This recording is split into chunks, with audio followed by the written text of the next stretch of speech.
Hello नमस्कार, welcome all. मैं हूं सागर भार्गव राइवल्स एकेडमी से। स्वागत करता हूं आप सभी का एक और नए लेक्चर के अंदर। सो स्टूडेंट्स, हमने मॉडल वर्ब्स का जो डिस्कशन है वो हमारे पिछले लेक्चर के अंदर किया था, और उसी लेक्चर के अंदर, उसी सीक्वेंस के अंदर आज हम हमारा पार्ट 2 करने जा रहे हैं। सो आई होप आपको फर्स्ट लेक्चर जो है वो क्लियर हो गया होगा। फर्स्ट लेक्चर के अंदर हमने डिस्कस किया था इंट्रोडक्शन ऑफ मॉडल वर्ब, कि मॉडल वर्ब एक्चुअल में होते क्या हैं। हमने वहाँ पर ये भी डिस्कस किया था कि जो मॉडल वर्ब्स हैं उनका फॉर्म क्या होता है, वो किस किस चीज़ को डिपिक्ट करते हैं, क्या क्या चीज़ें हमें बताते हैं, कौन कौन से मीनिंग्स वो हमारे सामने रखते हैं। फिर उसके बाद हमने ये भी डिस्कस किया था कि मॉडल वर्ब्स जो है उसका फॉर्म क्या है और उसका यूजेज जो है वो हम कहाँ करें, सेंटेंस में कहाँ हम मॉडल वर्ब को यूज कर सकते हैं। राइट स्टूडेंट्स, सो ये सारी की सारी चीजें जो है ये हमने कल के, यानी कि जो हमारा प्रीवियस लेक्चर था उसके अंदर हमने डिस्कस किया था।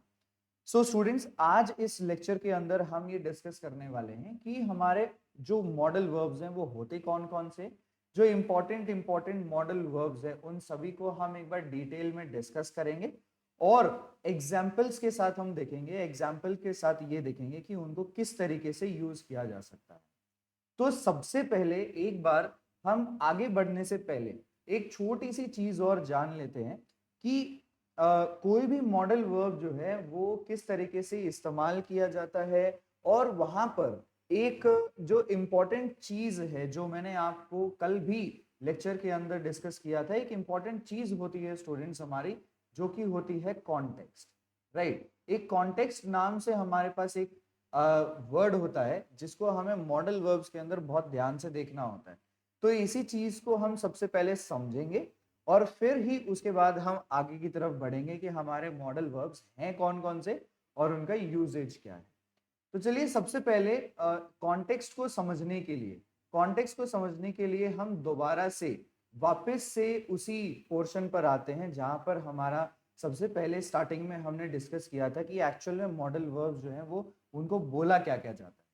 राइट स्टूडेंट्स, सो जैसे कि मैंने आपको पिछले लेक्चर के अंदर ये बताया था कि मॉडल वर्ब्स जो हैं वो हमारे अलग अलग नामों से जाने जा सकते हैं।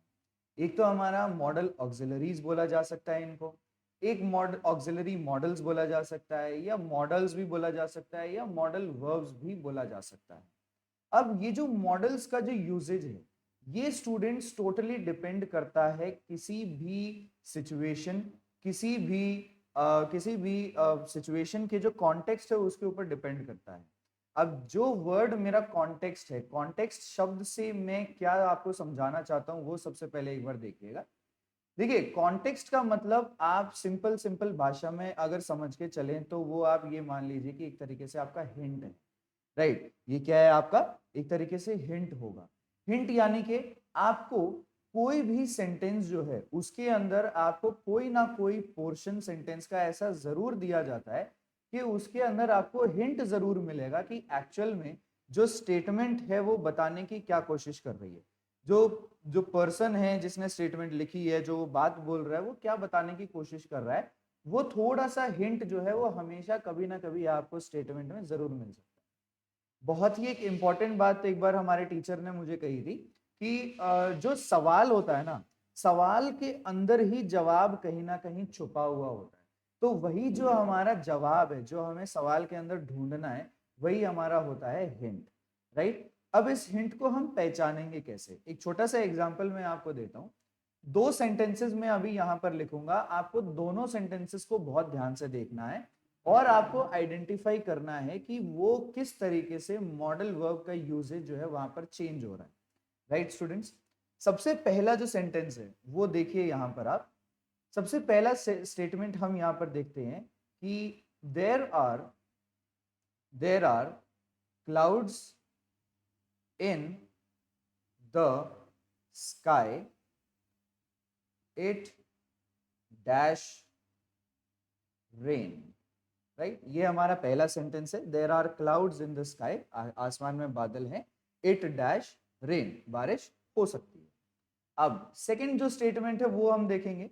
सेकंड स्टेटमेंट में मैं सिंपल सिर्फ लिखता हूं it dash rain. Right, second statement में मैं लिखूंगा इट डैश रेन। अब देखिए, पहला जो स्टेटमेंट है, there are clouds in the sky, it dash rain, इसके अंदर हमारे पास एक एक्स्ट्रा स्टेटमेंट दी हुई है। अगर हम दोनों स्टेटमेंट्स को कंपेयर करके देखें गाइस, तो फर्स्ट और सेकंड जो स्टेटमेंट है उसके अंदर जो सेकंड स्टेटमेंट है वो तो बहुत ही एक सिंपल स्टेटमेंट है, लेकिन पहले वाले के अंदर एक छोटा सा हिंट हमें दिया हुआ है कि there are clouds in the sky.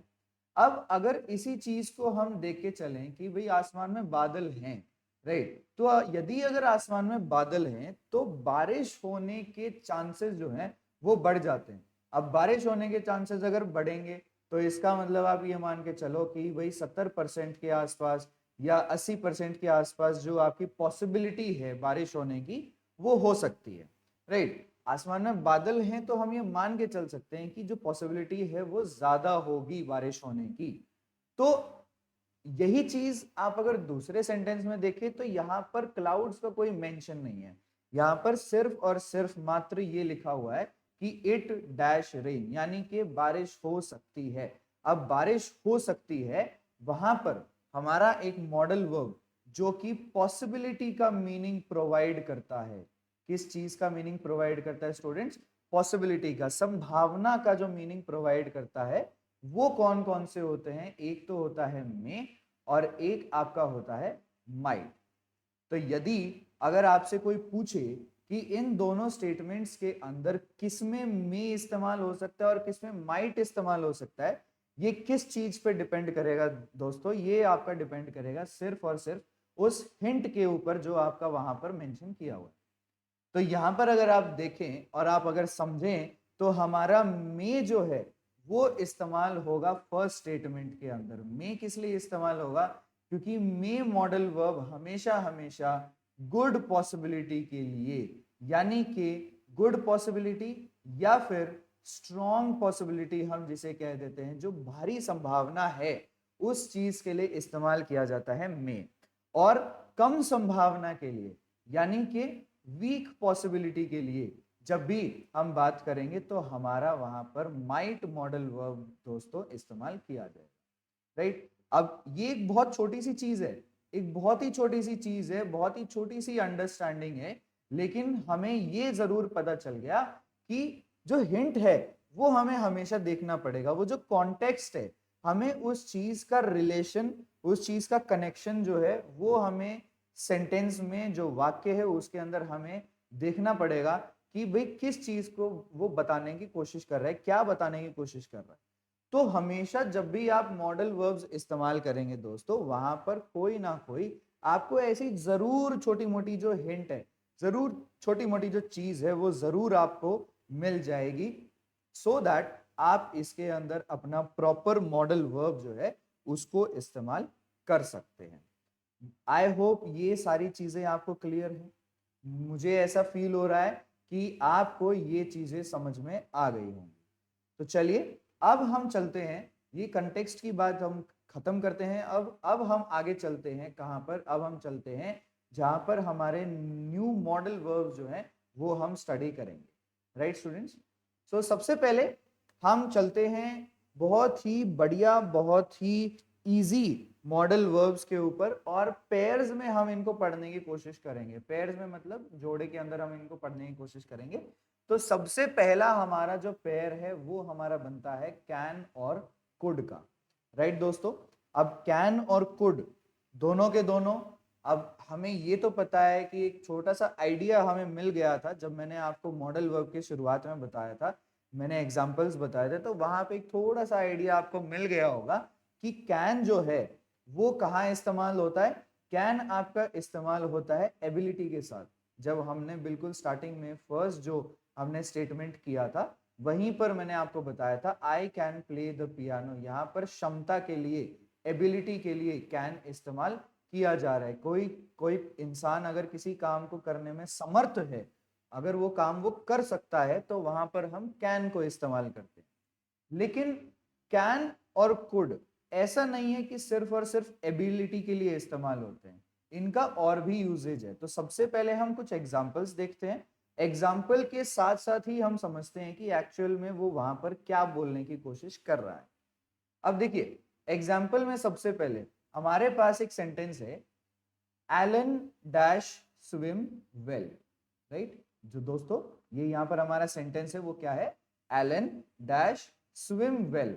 अब स्विम का मतलब क्या होता है, तैरना, राइट। स्विम का मतलब क्या होता है, तैरना। और अगर मैं यहाँ पर बोल रहा हूं कि एलन नाम का ये जो इंसान है, एलन नाम का जो ये लड़का है, तो वो बहुत अच्छे से, वेल यानी कि बहुत अच्छे से तैर सकता है, तो यहां पर उसकी तैराकी की जो सामर्थ्य है, ठीक है, उसके तैरने की जो एबिलिटी है, उसके बारे में हम यहाँ पर बात कर रहे हैं। तो सबसे पहला पॉइंट तो हमारा यही हो जाएगा कि कैन हमारा इस्तेमाल किया जाता है किसके लिए, एबिलिटी के लिए दोस्त, राइट। तो यहां पर हम क्या फिल करेंगे सेंटेंस के अंदर, Alan can swim well, right. I hope ये आपको समझ में आ गया होगा। तो हमारा सेंटेंस था एलन डैश स्विम वेल, और यहां पर हमने बात की है एबिलिटी की। एबिलिटी यानी कि जब कोई किसी भी काम को करने में समर्थ होता है, ठीक है, वो उस काम को करने की उसकी जो क्षमता है वो दिखाई जाती है, तब वहां पर हम कैन मॉडल वर्ब जो है वो इस्तेमाल करते हैं। अब दूसरा सेंटेंस देख लीजिए, दूसरा जो वाक्य है वो यहां पर देख लीजिए, dash I call you back later. Back later का मतलब बाद में, राइट, और कॉल यू, अब यहाँ पर ये क्या है, हमें देखने को मिल रहा है कि भाई शायद वो ये कहने की कोशिश कर रहा है कि क्या मैं तुम्हें बाद में कॉल करूं, ठीक है, क्या मैं तुम्हें बाद में कॉल करूं, ये वो पूछने की कोशिश कर रहा है। यानी कि अब क्या मैं तुम्हें बाद में कॉल करूं, ये हम नॉर्मली किसको बोलते हैं, ये हम नॉर्मली अपने फ्रेंड्स को बोल सकते हैं, राइट, ये हम अपने दोस्तों के अंदर बोल सकते हैं, यही चीज हम अपने रिलेटिव्स के अंदर भी बोल सकते हैं, जो हमारे रिश्तेदार हैं उनको हम बोल सकते हैं, राइट। हम अपने हम उम्र यानी कि जो भी सेम एज के जो पर्सन है, अगर सेम एज के कोई कलीग हैं, उनको भी हम ये चीज जो है ये हम उनको बोल सकते हैं, राइट स्टूडेंट्स। तो इसीलिए यहां पर ये जो dash I call you back later जो है, ये हमारा एक तरीके से क्या बन गया, एक इनफॉर्मल रिक्वेस्ट बन गया कि क्या मैं तुम्हें बाद में कॉल करूं, ये मेरा एक इनफॉर्मल रिक्वेस्ट बन गया। मैंने रिक्वेस्ट भी कर ली, लेकिन इनफॉर्मल तरीके से रिक्वेस्ट कर ली। इनफॉर्मल तरीका कौन सा होता है, जो या तो हम अपने फ्रेंड्स, रिलेटिव या सेम एज के कलीग के साथ जो हम एक बोल चाल रखते हैं ना, तो उसको हम इनफॉर्मल बोलते हैं। इनफॉर्मल का मतलब आप ये भी समझ सकते हैं कि आपको कोई ज्यादा भारी भारी शब्द इस्तेमाल करने की जरूरत नहीं है। जैसे आपका फॉर्मल लैंग्वेज जो होती है ना, फॉर्मल लैंग्वेज के अंदर आप नॉर्मली क्या यूज करते हैं, आई एम ओब्लाइज्ड, राइट, मैं आपसे रिक्वेस्ट करता हूं, I kindly request you to please give me this, please grant me leave, है ना। आप हम अपने स्कूल टाइम में हम सभी ये एप्लीकेशन जो है वो लिखते थे। तो फॉर्मल जो लैंग्वेज है वो इस्तेमाल की जाती है कोई भी आपसे अगर कोई बड़ा है, राइट, अगर कोई आपसे बड़ी पोस्ट पर है, ठीक है, तो अगर कोई एक हायर पोस्ट पर है, तो वो उसको आप क्या करेंगे, उसके साथ आप फॉर्मल बातचीत करेंगे, ठीक है। अगर आपका कोई सीनियर है तो उससे आप फॉर्मल बातचीत करेंगे। लेकिन यहाँ पर एक अगर इनफॉर्मल रिक्वेस्ट अगर आपको बतानी है, आपको कोई चीज रिक्वेस्ट करनी है कि भाई भाई ये काम बाद में हो सकता है क्या, अब मैं आपको बाद में कॉल करूं क्या, तो ये जो चीजें हैं ये आपके आते हैं इनफॉर्मल रिक्वेस्ट में। तो हमारा कैन का जो यूजेज है, जो सेकंड यूजेज है दोस्तों, वो हमारा है informal request, right. I hope ये आपको समझ में आ गया होगा। तो अब हम ब्लैंक में यहाँ पर क्या फिल करेंगे, यहाँ पर हम ब्लैंक में फिल करेंगे can. Can I call you back later, can I call you back later. तो ये हमारा इनफॉर्मल रिक्वेस्ट वो करने का, इनफॉर्मली रिक्वेस्ट करने का तरीका जहां पर भी यूज होता है, वहां पर मैं कैन का इस्तेमाल करूंगा दोस्तों। तो दो चीजें हमें यहां से पता चली, दो मेन यूजेजेस हमें यहां से पता चले। सबसे पहला जो यूज है वो हमारा होगा प्रेजेंट एबिलिटी का, ठीक है। सबसे पहली बात हमारा क्या यूजेज होगा, प्रेजेंट एबिलिटी का, यानी कि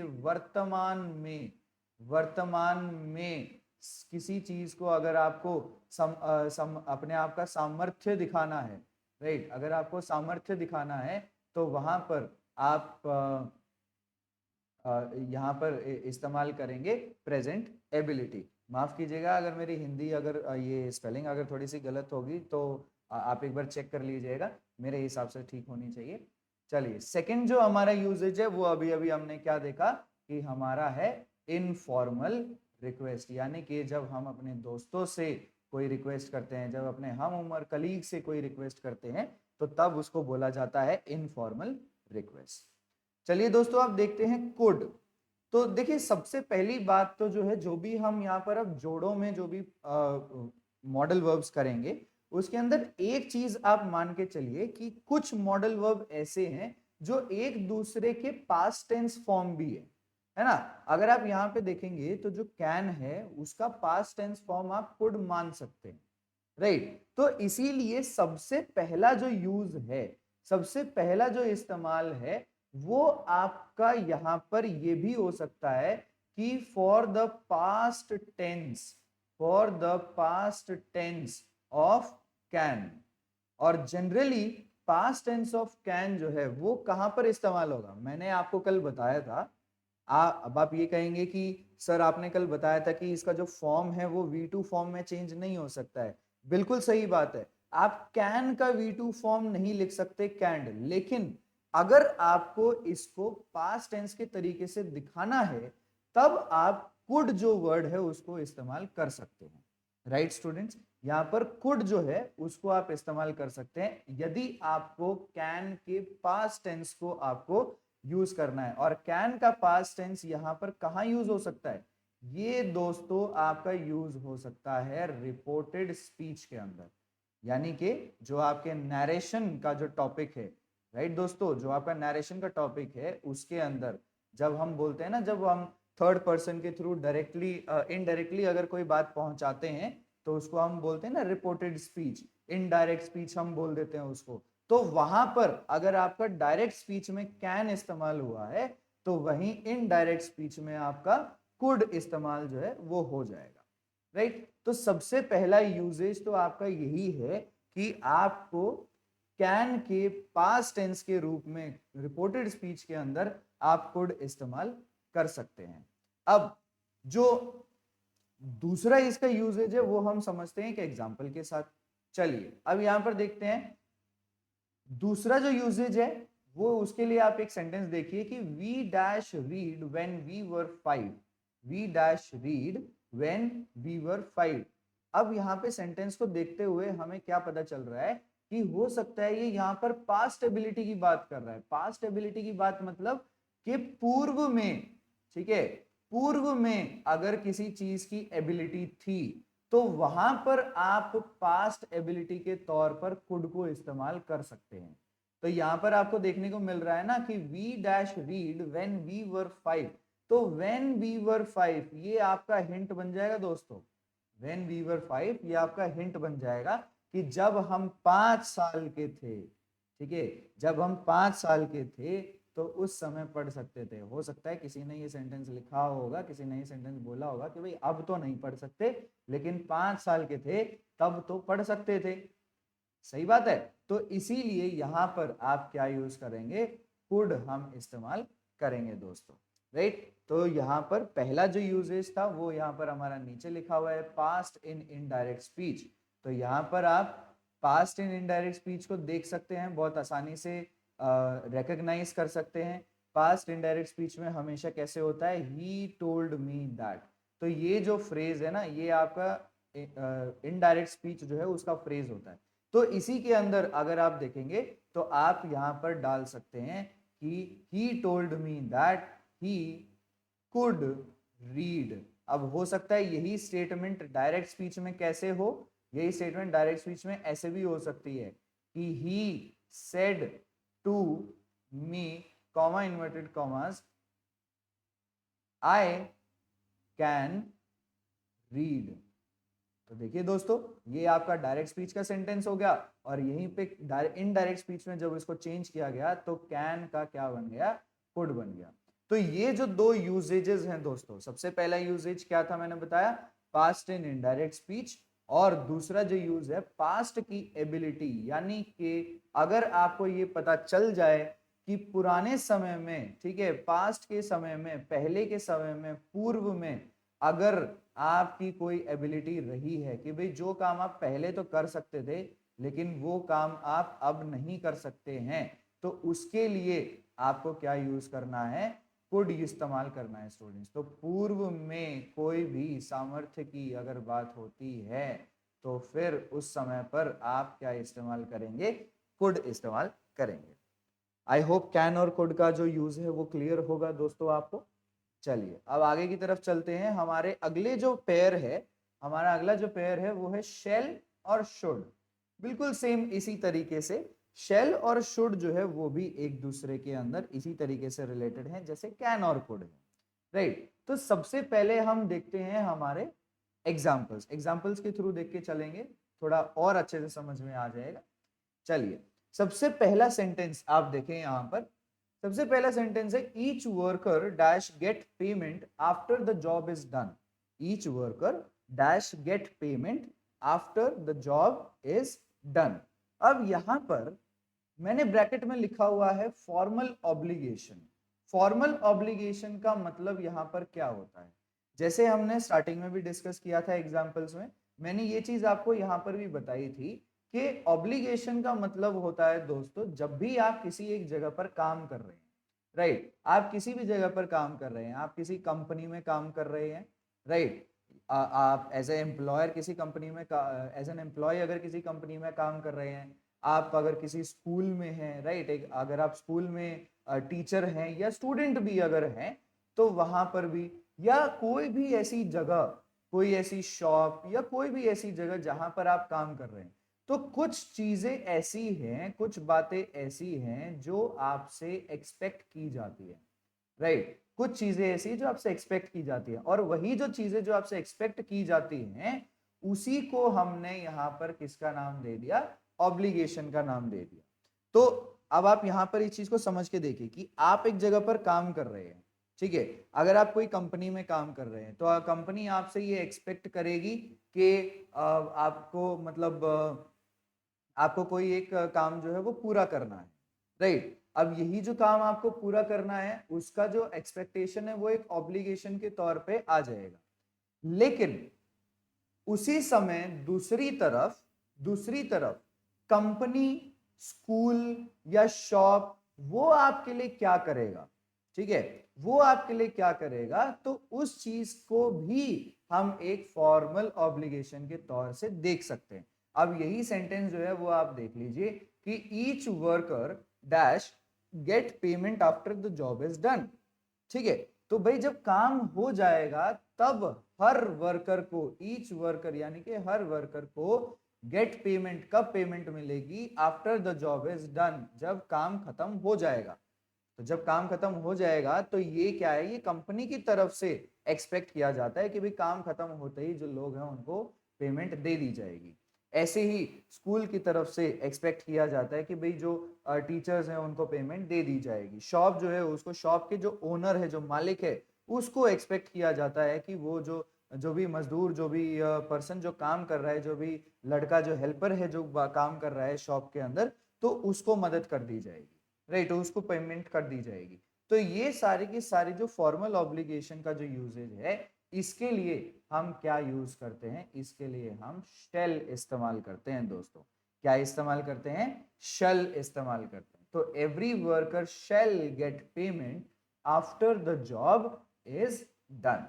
अब देखिए यहां पर दो बातें थी। मैंने सबसे पहली बात आपको ये बताया कि जो काम आपसे एक्सपेक्ट किया जाता है उसके बदले में आपको जो, मतलब जो रिजल्ट मिलेगा या उसके बदले में जब आपको पेमेंट मिलेगी वो एक कंपनी की तरफ से या स्कूल की तरफ से या शॉप की तरफ से एक फॉर्मल ऑब्लिगेशन बन जाती है। लेकिन आपसे अगर कुछ काम एक्सपेक्ट किया जा रहा है और आप अगर उस काम को करेंगे तो उसके लिए आपको ought to इस्तेमाल करना पड़ेगा दोस्तों। तो ये थोड़ा सा आपको ध्यान रखना है कि कहां पर तो shall आएगा और कहां पर ought to आएगा।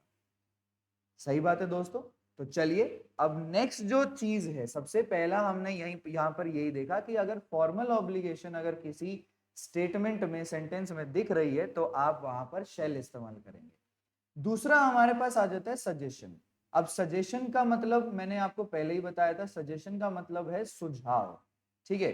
तो अगर आप किसी को कोई सुझाव देते हैं, ठीक है, अगर आप कोई किसी को सुझाव देते हैं लेकिन जनरली अगर वो सवाल के तौर पर होता है, यानी कि अगर वो एक क्वेश्चन के तौर पर होता है, तो तब हम वहां पर क्या इस्तेमाल करेंगे दोस्तों, शेल इस्तेमाल करेंगे, राइट। तो जैसे कि यहाँ पर सेंटेंस है एक, shall we dash we move into the living room, कि क्या हम लिविंग रूम में शिफ्ट हो जाएं, ये हमारा सजेशन है, ये हमारा सुझाव है, क्या हम ऐसा कर लें। तो वहां पर आप क्या यूज करेंगे, शेल इस्तेमाल कर सकते हैं। तो दो चीजें हमें पता चल गई दोस्तों। सबसे पहली जो यूजेज है शेल की, वो हमारी क्या होगी, वो हमारा होगा फॉर्मल ऑब्लिगेशन, ठीक है, फॉर्मल ऑब्लिगेशन होगा। अब ये जो फॉर्मल ऑब्लिगेशन है, ये किसकी तरफ से हो सकता है, ये एम्प्लॉयर की तरफ से हो सकता है, एम्प्लॉयर की तरफ से, यानी कि जो आपको काम दे रहा है उसकी तरफ से, राइट। यहाँ पर आप एक और जो यूज है वो यहाँ पर ले सकते हैं। जो दूसरा जो यूज हमने अभी अभी देखा वो हमारा क्या है, सजेशन, ठीक है, कि सजेशन अगर आपको कोई करना है, अगर आपको कोई सुझाव देना है किसी को, लेकिन वो सवाल के तरीके से हो, यानी कि वो क्वेश्चन फॉर्मेट में हो, तब हम वहां पर आप उसको शेल को यूज करेंगे। अब जो एक और छोटा सा जो यूजेज है वो शेल का, वो हम कर सकते हैं यहाँ पर, वो ये है कि अगर आप किसी को कोई प्रॉमिस करते हैं, राइट, अगर आप किसी को कोई वादा करते हैं और आप ये सोचते हैं कि हाँ भाई मैं ये वादा जो है वो पूरा करूंगा, तो वहां पर भी आप शेल को यूज कर सकते हैं। तो ये आपका एक तरीके से फॉर्मल ऑब्लिगेशन की तरह ही होगा, कि जैसे आपको एम्प्लॉयर वादा करते हैं ना कि हाँ भाई आपको इस तारीख तक जो है वो पेमेंट जो है वो मिल जाएगी, तो बस उसी तरीके से, उसी सेंस में आपका ये जो प्रॉमिस है ये यूज किया जा सकता है शेल के साथ। अब देखते हैं शुड का जो इस्तेमाल है वो कहां पर होता है दोस्तों। देखिए सबसे पहले तो मैंने आपको ऑलरेडी बता ही दिया, जैसा हमने पीछे अभी किया, कि कुड जो है वो कैन के पास्ट टेंस के तौर पर इस्तेमाल हो सकता है, तो ऐसे ही शुड भी पास्ट टेंस के तौर पर इस्तेमाल हो सकता है, पास्ट टेंस फॉर शेल। लेकिन किसके अंदर इस्तेमाल होगा दोस्तों, ये चीज आपको नहीं भूलनी है कि ये इस्तेमाल होगा रिपोर्टेड स्पीच के अंदर, राइट। ये इस्तेमाल किसके अंदर होगा, रिपोर्टेड स्पीच के अंदर होगा। अब उसके बाद और क्या यूजेज हो सकता है हमारा शुड का, यहां पर शुड का एक और यूजेज हो सकता है दोस्तों, जो कि है सजेशन, राइट, एक सिंपल सजेशन, राइट। तो सजेशन के लिए अगर आपने सवाल यूज किया यानी कि क्वेश्चन यूज किया है, तो आप शेल इस्तेमाल करेंगे। लेकिन अगर आपका एक सिंपल स्टेटमेंट है, सिंपल सजेशन है, तब वहां पर आप शुड को इस्तेमाल करेंगे। तो जिस तरीके से यहाँ पर हमारे पास सेंटेंस है, people with high cholesterol dash eat low fat foods, कि पीपल विद हाई कोलेस्ट्रॉल, जिन लोगों का हाई कोलेस्ट्रॉल है, तो ईट लो फैट फूड्स, यानी कि उनको लो फैट का जो खाना है जिसके अंदर फैट कम होता है, वो खाना उन्हें खाना चाहिए, ठीक है। तो कोई ऐसी बात, कोई ऐसा सुझाव जो एक सिंपल स्टेटमेंट के फॉर्म में लिखा गया हो, तब हम वहां पर क्या इस्तेमाल करेंगे दोस्तों, शुड इस्तेमाल करेंगे। तो people with high cholesterol should eat low fat food. अब देखिए एक बड़ी मजेदार सी बात है कि ये जो स्टेटमेंट है ना, people with high cholesterol should eat low fat foods, ये आप सिर्फ और सिर्फ एक सुझाव दे रहे हैं, ठीक है। आप माने इस चीज को कि ये सिर्फ और सिर्फ एक सुझाव है, और सुझाव का मतलब क्या होता है कि मानना या ना मानना, ठीक है, मानना या फिर ना मानना, ये सुनने वाले के ऊपर डिपेंड करता है, ठीक है। ये किसके ऊपर डिपेंड करता है, कि डिपेंड्स ऑन द लिसनर, ठीक है, it depends on the listener, ये सुनने वाले के ऊपर डिपेंड करता है कि वो उस चीज को मानेगा या नहीं मानेगा। हाँ लेकिन सुझाव तो दिया ही जा रहा है, ठीक है, सुझाव तो हम दे ही सकते हैं। तो इसीलिए ये चीज आपको दिमाग में रखनी है कि जहां पर आप बहुत ही बेसिक, बिल्कुल सिंपल सिचुएशन के हिसाब से अगर आप सुझाव देते हैं, तब आपको वहां पर शुड इस्तेमाल करना है, जैसे कि ये स्टेटमेंट। लेकिन अगर आपको किसी अपने दोस्त को, या आप किसी को जिसको आप जानते हैं, या जिसके लिए आप बहुत ही मतलब केयर करते हैं, तो अगर आपको उनको सुझाव देना है ना, तो वो सुझाव कम होता है दोस्तों, वो एडवाइस ज्यादा होती है, ठीक है, उसको हम सलाह बोलते हैं। और सलाह में क्या चीज होती है, सलाह में आप एक सेंस होता है ना, कि भाई आपको ये तो मानना ही चाहिए, और अगर मान लोगे तो बहुत अच्छा ही होगा, ठीक है।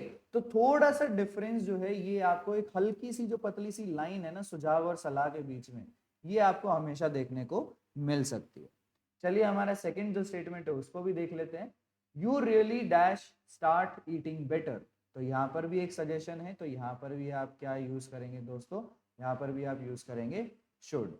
तो इसीलिए यहाँ पर हमने एक चीज नोटिस की कि सबसे पहली बात तो शेल के पास्ट टेंस के तौर पर हम शुड को इस्तेमाल कर सकते हैं रिपोर्टेड स्पीच में, और दूसरी बात सजेशन के लिए भी यानी कि सुझाव के लिए भी हम इसको इस्तेमाल कर सकते हैं। लेकिन सजेशन कैसा, अगर कोई सिंपल सजेशन है यानी कि सिंपल स्टेटमेंट में अगर सजेशन दिया जाता है तब हम वहां पर शुड को इस्तेमाल करेंगे।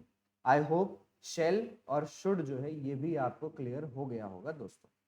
तो हमने कर लिया कैन और कुड, और अब हमने किया शेल और शुड। तो चलिए हमारा नेक्स्ट जो पेयर है उसकी तरफ चलते हैं। हमारा नेक्स्ट पेयर है विल और वुड। राइट दोस्तों, विल और वुड। यहां पर भी घुमा फिरा के दोबारा से वही वाली बात आ जाती है कि विल और शेल, वुड और शुड, ये थोड़े से एक जैसे से दिखते हैं, ज्यादा कुछ डिफरेंस नहीं मिलेगा। कुछ जो इंपॉर्टेंट डिफरेंसेस हैं वो अभी हम देखते हैं। चलिए सबसे पहले देखते हैं विल। अब देखिए यहां पर जैसे मैंने आपको बताया कि हम एग्जाम्पल्स को स्टडी करते हुए ही फिगर आउट करेंगे। तो एग्जाम्पल हमारे पास सामने है, स्टेटमेंट है Fred dash be there by 8। ठीक है, Fred dash be there by 8। अब यहाँ पर हम पीएम लगा देते हैं। चलिए तो फ्रेड आ जाएगा, ठीक है, बी देयर बाय 8 यानी कि वो 8 बजे तक वहां पर आ जाएगा। अब वो 8 बजे तक वहां पर आ जाएगा, इस स्टेटमेंट के अंदर एक तरीके का क्या है, एक तरीके का डिटर्मिनेशन है। राइट, ये डिटर्मिनेशन भी कहा जा सकता है, या फिर ऑलरेडी कोई प्लान्ड जो चीज है, कोई प्लान्ड एक्शन जो है वो भी यहाँ पर कहा जा सकता है।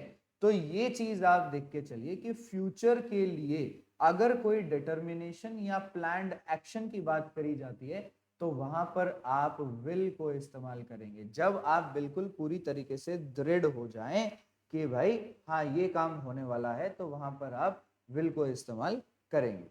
तो सबसे पहला हमारा यूजेज विल का क्या हो गया कि फ्यूचर के प्लान्ड एक्शन या डिटर्मिनेशन के लिए इस्तेमाल किया जाता है। दूसरा स्टेटमेंट देखते हैं अब हम यहाँ पर, I dash never give up the fight for freedom. I dash never give up the fight for freedom, यानी कि मैं, आई नेवर गिव अप, मैं नहीं छोड़ूंगा क्या, फाइट फॉर फ्रीडम, आजादी की जो लड़ाई है वो मैं नहीं छोड़ूंगा कभी भी, मैं उससे पीछे नहीं हटूंगा। अब ये क्या है, इस बात के अंदर भी एक तरीके का प्रॉमिस है, इस बात के अंदर भी एक तरीके का डिटर्मिनेशन देखने को मिल रहा है। तो यहां पर भी हम क्या इस्तेमाल करेंगे दोस्तों, यहां पर भी हम विल इस्तेमाल करेंगे। अब आप लोग ये कहेंगे कि सर आई के साथ तो शेल इस्तेमाल होता है, तो फिर हम विल क्यों इस्तेमाल करेंगे। तो दोस्तों ये मैं आपको क्लियर कर देता हूं अभी कि कहीं पर भी अगर आपका डीपीटी अगर आपको दिखता है, डी पी और टी, अब ये डीपीटी क्या है, डी फॉर होता है डिटर्मिनेशन, ठीक है, D for determination, P for promise और टी फॉर थ्रेट। ठीक है दोस्तों, D for determination, P for promise, T for threat. अब डिटर्मिनेशन का मतलब दृढ़ विश्वास, प्रॉमिस का मतलब वादा और थ्रेट का मतलब धमकी। अगर ये डीपीटी आपको कहीं पर देखने के लिए मिल जाए तो आपका आई और वी इन दोनों के साथ भी आपका विल इस्तेमाल होगा दोस्तों। ठीक है, आई और वी जिनके साथ शेल इस्तेमाल किया जाता है नॉर्मली, उनके साथ भी आपका विल वर्ड जो है वो इस्तेमाल किया जाएगा। तो यहां पर आई होप ये चीज आपको क्लियर हो गई होगी कि किसी भी स्टेटमेंट में, किसी भी सेंटेंस में अगर ये दिखने को आप मिल जाए कि कोई डिटर्मिनेशन है, कोई प्रॉमिस है या प्लान्ड एक्शन है, तो वहां पर आप क्या देखेंगे, वहां पर आप विल को इस्तेमाल करें। तो ठीक है, आई होप ये आपको क्लियर होगा। तो सबसे पहला हम क्या करेंगे, for any future planned action, future planned action के लिए सबसे पहली बात तो हम विल को इस्तेमाल करेंगे। दूसरी बात, अगर हमारे पास यहाँ पर कोई प्रॉमिस आ जाता है, राइट। अगर कोई वादे की बात आ जाती है, डिटर्मिनेशन की कोई बात आ जाती है, राइट, डिटर्मिनेशन की कोई बात आ जाती है, और साथ ही साथ अगर थ्रेट की कोई बात आ जाती है, तो उन सभी जगहों पर हम क्या करेंगे, विल इस्तेमाल करेंगे, क्योंकि ये हमारा डीपीटी का रूल कहता है। किसका रूल कहता है? डीपीटी का रूल कहता है। आई होप ये आप सभी को क्लियर होगा दोस्तों। चलिए, अगला जो यूजेज है वो हमारा वुड का हमें देखना है। वुड का पहला यूजेज, जैसा कि हमने पिछले दो एग्जांपल्स में भी किया, कुड के साथ और शुड के साथ, यहां पर भी सेम चीज है। पहला जो यूजेज है वुड का, वो हम ये मान के चलेंगे कि क्या, कि वो इस्तेमाल होगा पास्ट टेंस के तौर पर, past tense form of will, but कहां पर? In reported speech. तो ये रिपोर्टेड स्पीच को मेंशन करना आपको नहीं बोलना है कि रिपोर्टेड स्पीच के अंदर जो ये बदलाव है वो किया जाता है। लेकिन दूसरा जो इस्तेमाल है दोस्तों, वो अब हम देख लेते हैं। ठीक है, दूसरा जो इस्तेमाल है वो अब हम यहाँ पे देखते हैं एग्जाम्पल के तौर पे। देखिए, सबसे पहला हमारे पास है डैश यू लाइक टी और coffee. Dash you like T और कॉफी। अब यहाँ पर भाई डैश यू लाइक टी और कॉफी पूछने का क्या मतलब है भाई, क्या आप चाय लोगे या कॉफी लोगे? यानी कि जब आप किसी इंसान से कुछ पूछते हैं, अब आप किसी इंसान के सामने कोई ऑफर रखते हैं कि जी आप इनमें से क्या लेना पसंद करेंगे, चाय लेना पसंद करेंगे, कॉफी लेना पसंद करेंगे, ठंडा गरम क्या लेना पसंद करेंगे, तो उस समय पर उसको कहा जाता है ऑफर। और ऑफर के लिए हम इस्तेमाल करते हैं वुड दोस्तों। क्या इस्तेमाल करते हैं? वुड हम इस्तेमाल करते हैं। तो वुड यू लाइक टी और कॉफी, राइट दोस्तों। अब अगला स्टेटमेंट देखते हैं, अगला जो यूजेज है वो देखते हैं। If I were president I dash cut the cost of education. If I were president यानी कि अगर मैं राष्ट्रपति होता तो I dash cut the cost of education. पढ़ाई का जो कॉस्ट है, पढ़ाई की जो कीमत है, उसको मैं कट कर देता, यानी कि कम कर देता। तो यहां पर एक तरीके से क्या कहने की कोशिश कर रहा है, ये एक तरीके से एक कंडीशन बताने की कोशिश कर रहा है दोस्तों।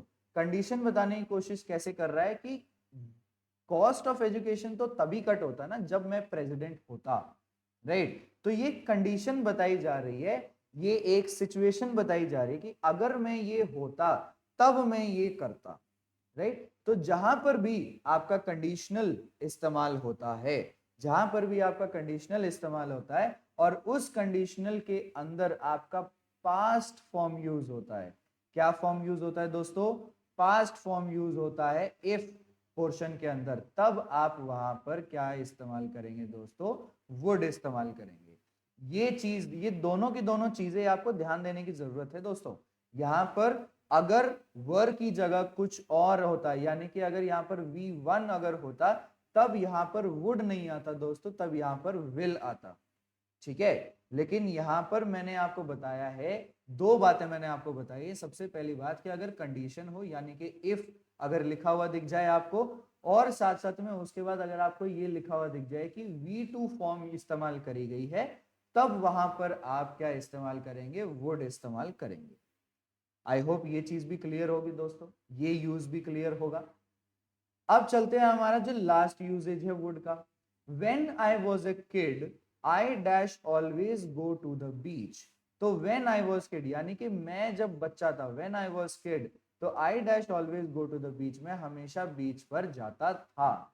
तो मैं हमेशा बीच पर जाता था, यानी कि ये पास्ट की कोई एक ऐसी बात है जिसको यहाँ पर डिस्कस किया गया है। पास्ट का कोई ऐसा हैबिट, पास्ट का कोई एक ऐसा हैबिट, या फिर पास्ट का कोई एक ऐसा एक्शन, ठीक है, जिसको बार बार रिपीट किया जाता था। ठीक है, जिसको बार बार रिपीट किया जाता था, जिसको बार बार दोहराया जाता था। तो इसी वजह से यहां पर हम क्या इस्तेमाल करेंगे? वुड इस्तेमाल करेंगे। तो when I was a kid I would always go to the beach. तो ये तीन यूजेज यहां पर हमारे क्लियर हो जाते हैं दोस्तों। सबसे पहला यूजेज जो हमने ऑलरेडी कर लिया है, जो कि है past tense for will, right दोस्तों।